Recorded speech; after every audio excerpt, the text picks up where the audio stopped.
तो है guys, welcome to my new vlog. Good morning आप सभी लोगों को। देख सकते हैं आज मैं फिर आ गया हूँ रनिंग करने के लिए और मौसम आज भी बहुत ही साफ़ है। चारों तरफ देख सकते हैं चिड़िया चहचहा रही हैं, आसमान में दिख ही रही होंगी आपको। यहाँ से स्टार्ट करेंगे जो कि मंदिर है। और अभी मेरा भाई आया नहीं है, उसको थोड़ा लेट हो गया है, तो आएगा थोड़ी देर बाद। दौड़ते हुए रास्ते में मिल जाएगा, वो भी उसको भी दिखाएंगे आपको। तो चलिए चलते हैं रनिंग करने के लिए। तो है गाइस, देख सकते हैं मैं रनिंग करते हुए अपने एंड पॉइंट तक आ चुका हूँ एज यूजुअली, जो कि हनुमान जी का मंदिर है। और सामने का व्यू देखिए, सूरज भगवान एकदम स्ट्रेट हैं हमारे। चलिए चलते हैं वापस घर के लिए। आज अभी सुंदरम अभी आया नहीं है दौड़ के। वहाँ पे देख सकते हैं कुछ लोग एक्सरसाइज वगैरह कर रहे हैं। यहाँ पे न्यू होम बन रहा है, तो चलिए चलते हैं वापस। तो है गाइस, देख सकते हैं मैं रनिंग वगैरह करके आ गया हूँ वापस। नहा धो के रेडी हो गया हूँ। अब चल रहा हूँ लेक्चर देखने, जो कि हिस्ट्री का नेक्स्ट लेक्चर है, लेक्चर नंबर 5। रजिया सुल्तान से लेकर नसीरुद्दीन महमूद तक पढ़ाएंगे आज सर। तो चलिए स्टार्ट करते हैं। सर मैं आप सभी का स्वागत करता हूँ। आशा करता हूँ इतिहासकारों के द्वारा ये आपका आज का होमवर्क रहेगा।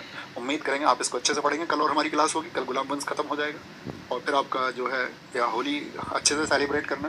देखो बहुत सारे लोग आएंगे, बहुत सारे रील्स का जमाना आ गया है, तो उसमें आपको दिखेगा कि भैया स्टूडेंट्स का कोई त्यौहार नहीं होता, उस तरह की बला बला बला बातें। तो आप इन सब चक्कर में मत आना। मैंने आपसे कहा है, आपके अंधविश्वास से ज़्यादा जरूरी है इस जीवन में आपका जागरूक होना। तो थोड़ा जागरूक होकर त्यौहार को सेलिब्रेट करना, जिन भी साथियों का है, चाहे आप ईद मनाने वाले हैं, चाहे आप होली मनाने वाले हैं, ठीक है। तो उस होली को अच्छे से मनाएं, सौहार्द के साथ में। कुछ नहीं होता।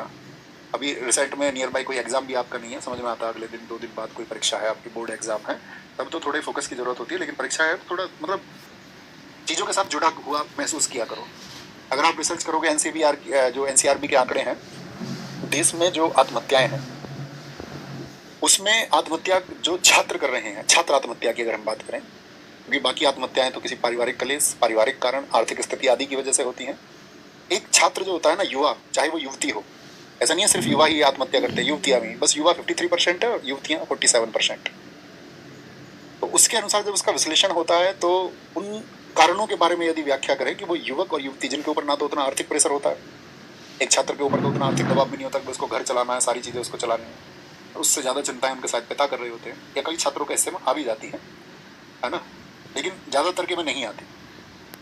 और दूसरा लड़की है कोई, तो आप इसको देखोगे, इस सब का कारण ज्यादातर तो आपका वो दबाव है, वो मानसिक दबाव है जो जबरन सोसाइटी के द्वारा इन युवाओं पर थोपा जा रहा है। जैसे कि स्कूल्स में बच्चों को दौड़ा दिया गया उस दौड़ में, ठीक है, जिसके लिए वो मतलब कैपेबल भी नहीं थे, उस योग्य नहीं है, उसकी योग्यता कुछ और है, लेकिन उसको कुछ और चीज थोपी गई। इसका एक तो सबसे बड़ा फैक्टर ये है। दूसरा कि भाई हम सब जानते हैं कि हमने उसको मतलब स्कूलिंग में तय कर दिया, परसेंटेज इतना आना चाहिए, उतना आना चाहिए, ये एंट्रेंस क्लियर होना चाहिए, वो उतना होना चाहिए, ठीक है। तो वो क्या हो गया कि उसके ऊपर जब इतनी चीजें थोपी गई तो एकाकी हो गया, अकेला हो गया। तो मेरी आप सब लोगों से विनती यही है कि आप मतलब उस तरह का माहौल क्रिएट मत करो कमरे में बंद होने वाला। थोड़े ओपननेस के साथ रहो, और सर 6 महीने के लिए कमरे में बंद हो जाओ, 1 साल के लिए बंद हो जाओ। मैं ये कहता हूँ, आप जब उस कमरे से बाहर निकलोगे तो आपकी मनोस्थिति उस समाज, उस परिवेश, उस पर्यावरण के हिसाब से नहीं बचेगी, और आप फिर मतलब झेल ही नहीं पाओगे, आप चीज़ों को बैलेंस ही नहीं कर पाओगे। तो चीज़ों को असंतुलित मत करो। ऐसी मतलब हम सबको वो स्टेटमेंट्स नहीं देने चाहिए जिसका हम नॉलेज नहीं है। मैं देखता हूँ बहुत सारे टीचर्स के स्टेटमेंट, कुछ भी बोल दिया बच्चों से, वो बिना बगैर मनोवैज्ञानिक बात, कोई बिना विश्लेषण के। तो मेरी उन सबसे भी अपील रहेगी कि मतलब स्टूडेंट्स को कुछ उस तरह से गाइड किया जाए कि थोड़ा सा वो चीज़ों को बैलेंस रख पाए। तो आपको चीज़ों को बैलेंस रखना है, त्यौहार मनाओ अच्छे से, और जब कभी आपको लगे कि फैमिली के साथ का टाइम है वो बिताया करो, फैमिली के साथ बैठो, चाहे थोड़ा कम टाइम बिताओ। ऐसे खुद को मतलब एक अलग जोन में मत ले जाओ। उसने क्या किया कि सिर्फ शेयर करेंगे चीज़ों को दोस्तों से करेंगे, क्योंकि दोस्त सुन लेते हैं। आपने उनको सुनने के योग्य बनाया, वो अनजान व्यक्ति थे, अच्छी बात है, आपके हिस्से में अगर अच्छे दोस्त आ जाते हैं, लेकिन फैमिली भी उतनी ना हो, वहाँ भी वो दोस्त बनाइए, वो समय वहाँ भी दी। ओके, तो ख्याल रखिए अपना बहुत सारा, अच्छे से जश्न मनाएं। कल की क्लास में एंड करेंगे इसको, और फिर छुट्टी रहेंगे, आराम से रिवीजन करना, पुरानी चीज़ों को अच्छे से पढ़ना, रिसर्च करना। Thank you, take care. तो हे गाइस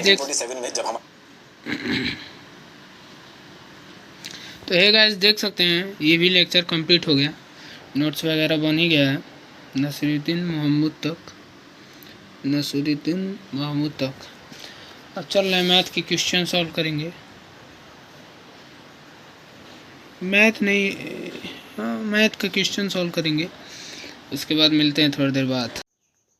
तो है गाइस, मैं कभी से रीजनिंग का क्वेश्चन सॉल्व कर रहा था आज, और मैथ का क्वेश्चन आज नहीं सॉल्व कर पाया हूँ, समय ही नहीं मिला, इसी में लगा रह गया। देख सकते हैं अभी इतना टाइम देने के बाद भी अभी 130 क्वेश्चन अटेम्प्ट हो पाया है, और क्वेश्चन टोटल अभी अराउंड 180 है, अराउंड 180 क्वेश्चन हैं। तो अब ज़्यादा रात हो चुका है, मैं 130 अटेम्प्ट कर चुका हूँ। अब इस ब्लॉग को यहीं एंड करते हैं, मिलते हैं नेक्स्ट ब्लॉग में, तब तक के लिए बाय।